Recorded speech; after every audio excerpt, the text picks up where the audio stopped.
How's it going, everybody? You know who it is. My name is Sanwoo, and in today's video we are gonna take a look at Qu-Bit Stardust, which is a Eurorack tape style looper. Sound on sound, Frippertronics, all that kind of stuff is in this module, and we're gonna take a first look at it.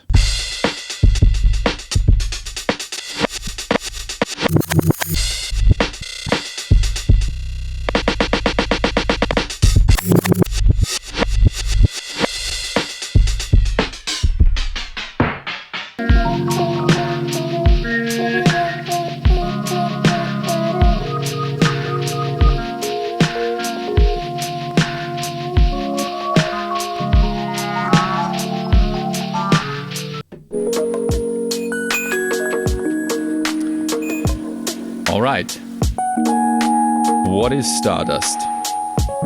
As I said, it's a tape looper. Right now it's running with drums from the OPXY, and we already have a tape loop recorded in here from my Yamaha Rephase CP, so some nice electric pianos. First off, the big knob in the middle, vary speed, changes the speed of our loop, and therefore also the pitch.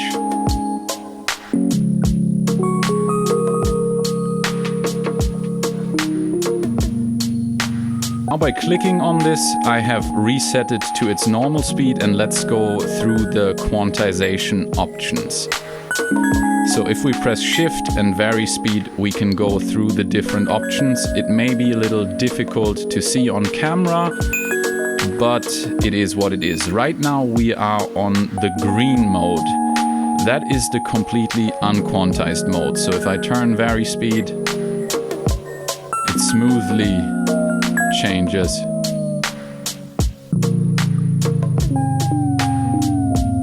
And we can go quite low with this. Let me turn the drums down a little.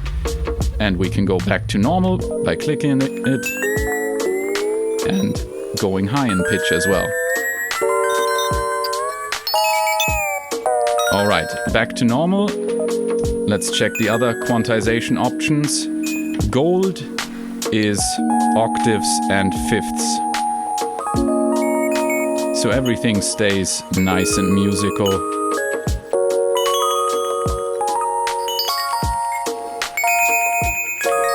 Purple is octaves only. So we are also halving the speed or doubling the speed.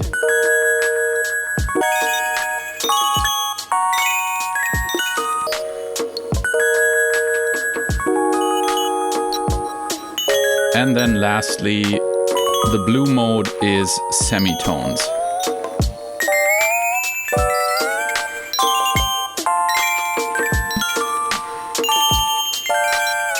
Let's set it back to normal. And I think this is also a good chance to look at what the inertia knob is doing. I quantize this back to octaves and fifths, and the inertia knob tells the tape how quickly to speed up and slow back down. So it's basically a slew on your tape speed. So if I turn the inertia up to the middle and now slow the tape down, you see it slowly goes down, or if I turn it higher again, it slowly ramps up the speed. The same goes for stopping the tape and starting it back up. So if I turn this all the way down and stop it, we stop immediately and play back immediately. But if I turn this all the way up, it's gonna take a while. And we get the nice tape stop effect if we stop it.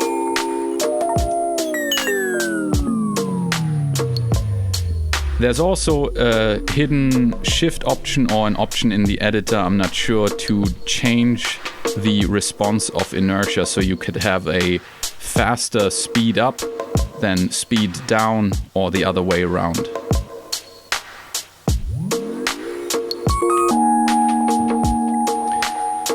As easy as that. That's the vary speed and inertia. Then next up, we've got effects as well. We've got flutter for pitch fluctuations.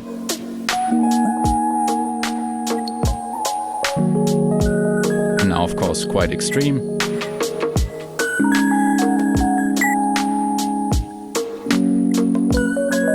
And we got hiss to get that real tape feeling. Let's turn the speed down.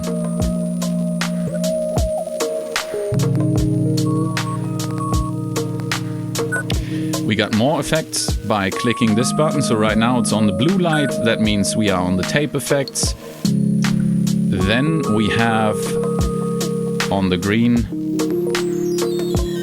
we've got digital effects. We have sample rate reduction on the left side and bit crushing or bit rate reduction on the right side. And you may notice that the tape effects are still applied. So yes, you can apply multiple effects at once. You can only control one set at a time, but you can apply multiple at once. But for now, let me turn off the tape effects so we can go through the other ones. So sample rate, bit rate. Next up, we have, I believe we got the reverb here. Yes.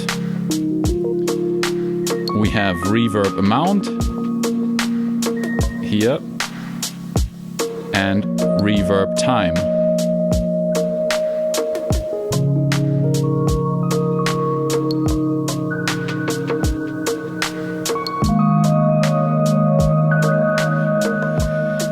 There's also in the online editor an option to change the flavor of this reverb. So if you want a more high sounding reverb or more low sounding reverb. But yeah, I think it's really nice to have a reverb built in here. And then lastly, we have high pass and low pass filter. High pass on the left and low pass on the right.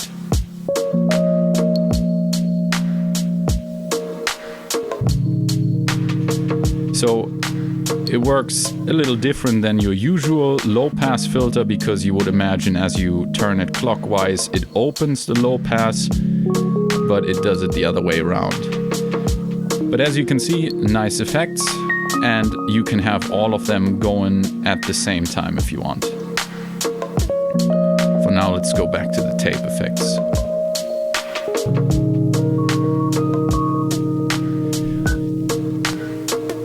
All right. Then we have the other controls here.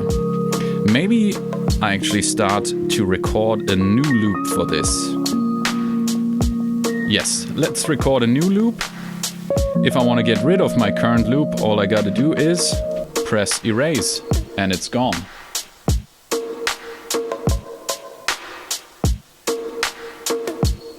Stardust is being clocked at the moment by the OPXY going through the endorphins shuttle control, and I think it's receiving 8th note or 16th note or something like that.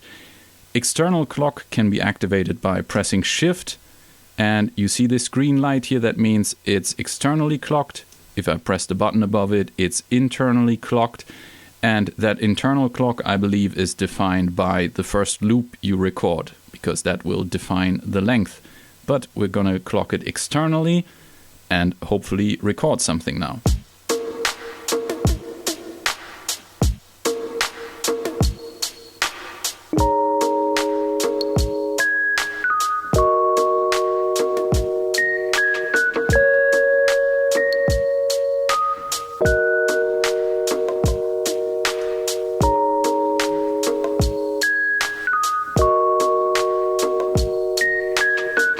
By the way, I can't play the piano, but we recorded a loop. That's in time with our drums, it seems. Yeah. Okay, so now we have different modes of recording.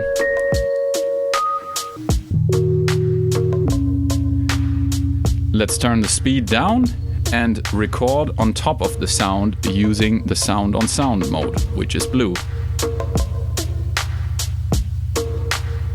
Maybe I speed it up a little, that was a bit too far.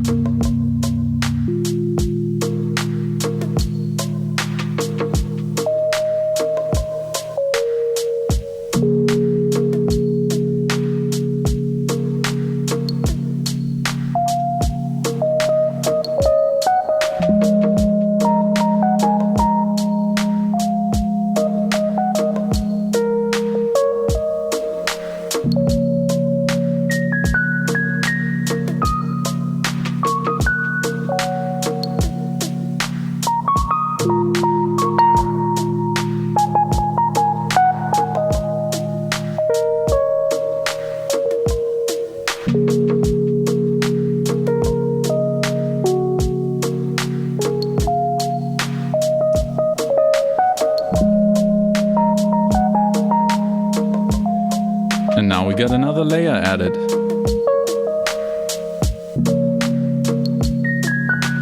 Let's bring some flutter and some hiss into this. Alright, I think it's time to talk about the other controls that we got here. The slice control. Oh no, let's start with start and size actually. Start, as the name implies, will take your sample, so you've got a whole length of a sample here, and define where your loop will start each time. So all the way counterclockwise, it will actually start at the beginning of your recording. If you turn it this way, it'll now start in the middle from the actual recording and go all the way around back to the start and so on. Or you will start at the end and then play to the beginning, which is then by then basically the same as turning it all the way left. And of this whole recording, we can also decide to just play a certain amount with the size knob. So the size will cut down what we are actually playing. So we would play a loop from here to there if we turn the size all the way down.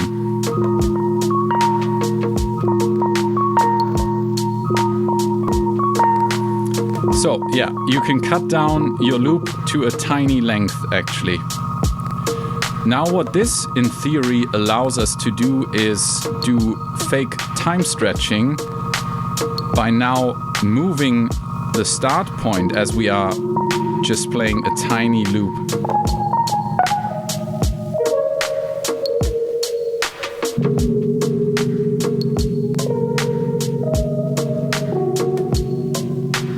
So the slower we move the start point, the more we are time stretching.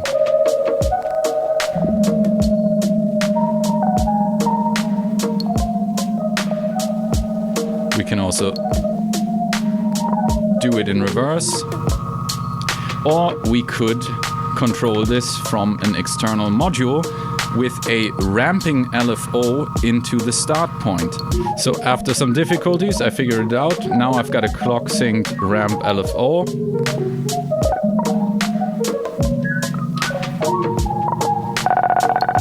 And now I've got it very slowly ramping up. You should see that by the light there, hopefully. So we are very slowly adjusting our start point as a tiny portion of my sample is actually looping, so it's moving slowly to the end of the sample as the LFO is ramping up. So you can create fake time stretch effects using this.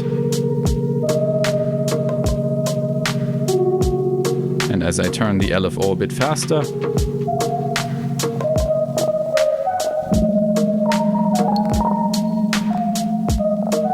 we get the sample playing faster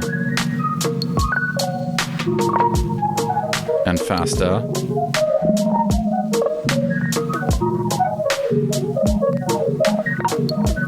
So yeah, that's fake time stretching, start point, length of the overall loop. That's it so far. Let's unplug the start point again. Then we have a slice parameter. And this one will automatically divide the time that is defined by the start and the size, so the overall length of the loop we are playing, and slice it into equal amounts. So the further you turn it up, the further it subdivides this length of the loop. And it will also repeat random slices multiple times. If you hit a solid color though with the lights, then it won't do the randomization and only subdivide it.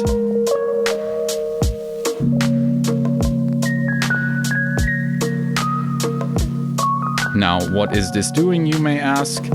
That depends on what you got going on with the skip parameter, because the skip parameter will now manipulate things on these when these separate slices are hit. Some of them will be randomized in different ways, and that ranges from, let me take a quick look at the manual, that ranges from offsetting the slice point to adjusting it to reverse sometimes when it's pink here. Now you just heard a slice that was reversed. And then if we turn it further and get the yellow zone, it will micro pitch some of the slice points.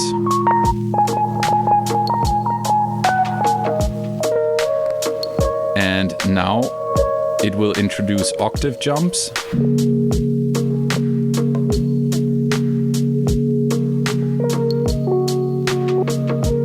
As well as all the previous effects.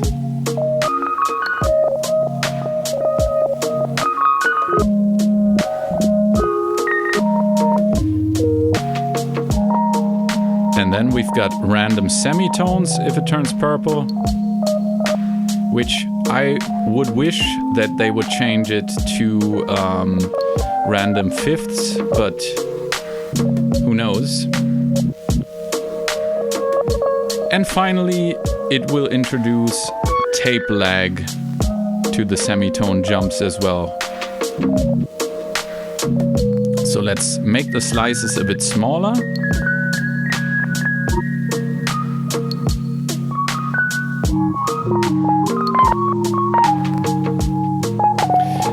And you can see that there's some mayhem going on like that.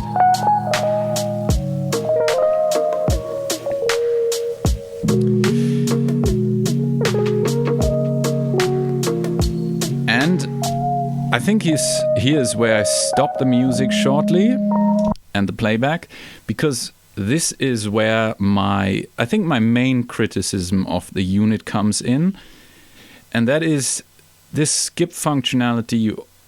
While I think the instant gratification of it is nice, I suggest there should be another mode in which the skip knob and its corresponding CV input only really go through these different slices that you define with these knobs. So let's say you have your tape loop and you decide to divide it into 16 slices. All I would like the skip button and the CV input to do is move from one slice to another. And the reason being is that all of these other parameters, like the pitch and speed and reverse functionality and everything like that, that you are modifying with this knob, can be modified down here from these inputs and from other knobs. So you can randomize it to your liking, but there is no way to play a specific slice of the slices that you have defined here.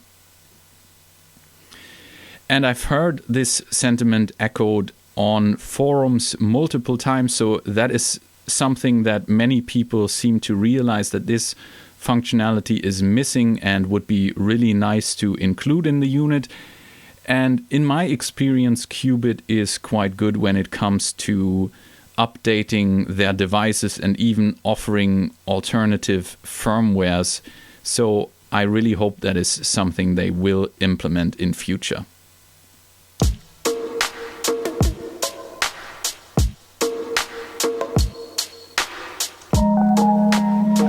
So slices back off, or let's actually turn slices on. Regarding reversing, I talked about it just now. We can also play everything in reverse by pressing this button.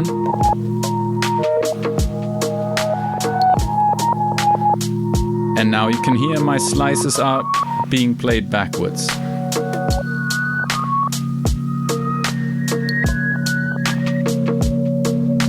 Which of course is also nice.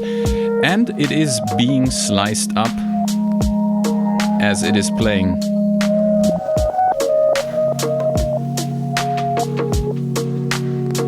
So now let's let some slices randomly repeat.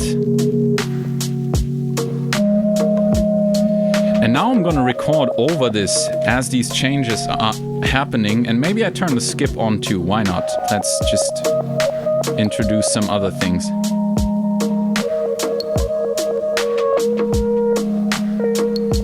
So now let's record on top of this.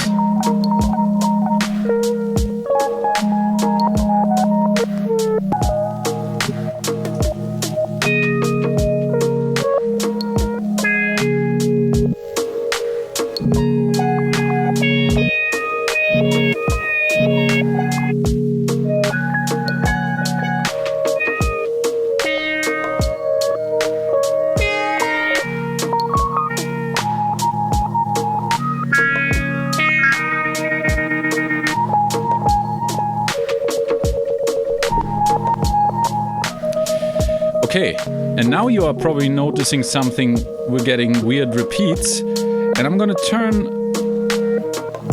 the slice and the skip and everything off, so now the sample should just normally play.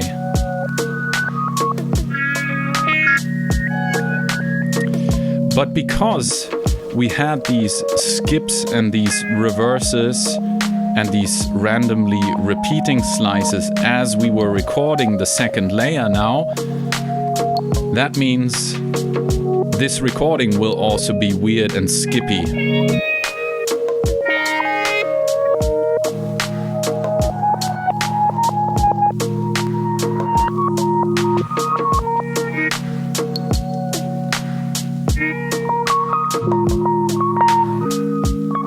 Speed it up a bit.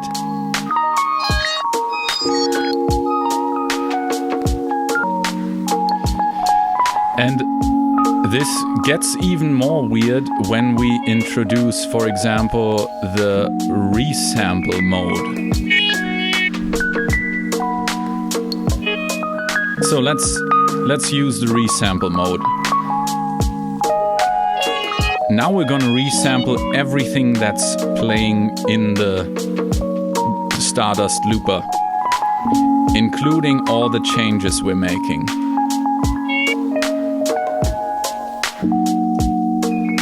As you can see, it starts recording, and now if I do things here,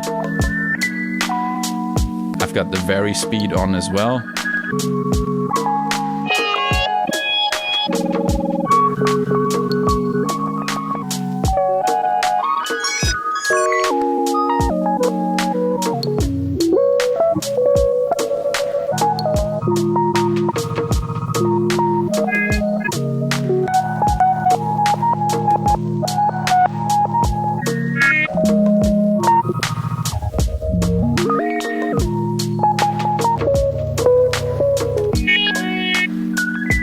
And now, this is the loop as it is. What you heard now is what you got in there.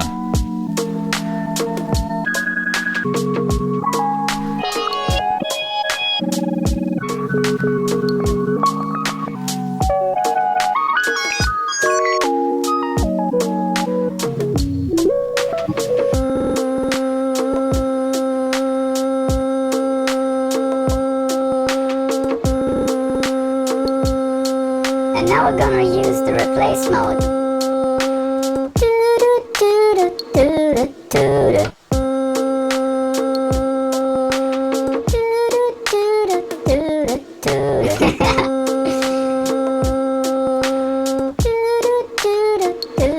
Yeah, it's pretty weird, but you can hear how the replace mode works. It just overwrites whatever you're recording on.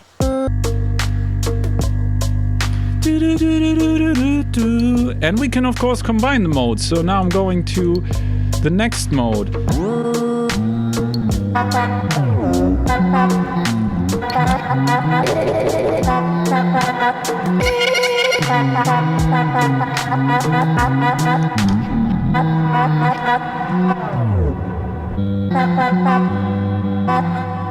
Alright, I may not have delivered the most musical examples today.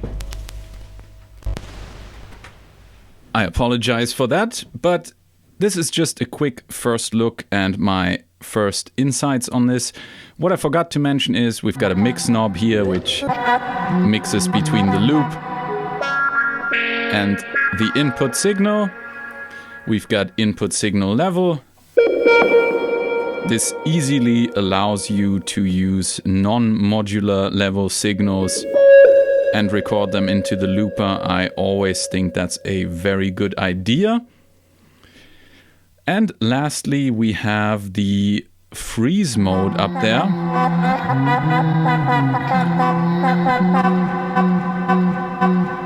Which toggles on and off a repetition of a very tiny slice. So it's similar to just turning down the size knob.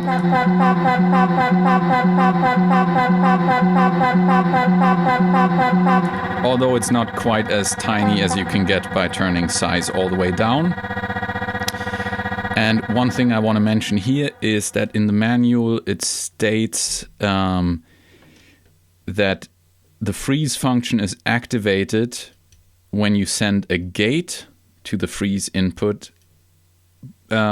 And I thought that means it will hold for as long as the gate is up, but actually it reacts to triggers and functions more in an on-off mode, just as the freeze button does.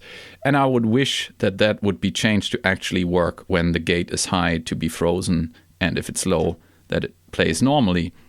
But that's a small change that could be implemented. Other than that, we've got an erase function to delete the loop. We've got an undo function if we want to get back something we messed up, but I think there's only one layer of undo. And yes, that's it so far. To sum up, I think it's a really fun module. It's very simple to use. And I like loopers, I like samplers, I like glitching out samples. And really, there are only two criticisms. One is the freeze function, and the other one is that I would like to skip through the slices manually instead of having that predefined or done randomly by the device itself, because I think that would open up a lot of possibilities for mangling your samples and just chopping this sample buffer up and then at certain points glitch it out, reverse it, pitch it up, pitch it down, but don't have that happen all the time and really pinpoint which slices you want to address. So that would be really cool. Other than that, I think it's really well executed, super simple, very easy to learn, and yeah, what can I say? Thank you very much to Qu-Bit for sending this over to me. Thank you very much for watching this video. I hope you enjoyed it. I know I rambled on a little bit and it wasn't necessarily musical, but either way, I appreciate you watching and I hope to see you in the next one. Until then, have a wonderful time. Peace.